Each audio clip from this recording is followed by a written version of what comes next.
Ahojte, dneska si ukážeme, ako pripraviť pre niekoho darčekovú valentínsku kartičku a presne si budeme pripravovať túto.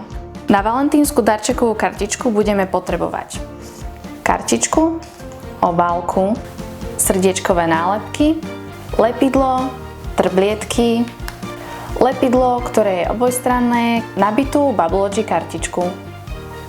Valentínska kartička nemusí byť len červená, ja som si vybrala fialovú, pretože môj priateľ a ja máme radi fialovú, takže ja to venujem svojmu priateľovi.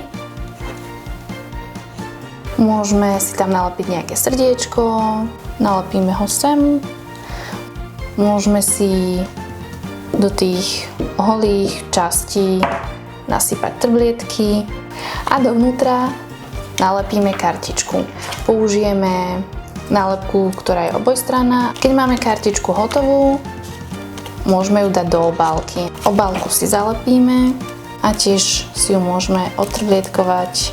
A ak by sme chceli, tak si ešte z vrchu môžeme nalepiť takéto srdiečko. A naša darčeková kartička je hotová.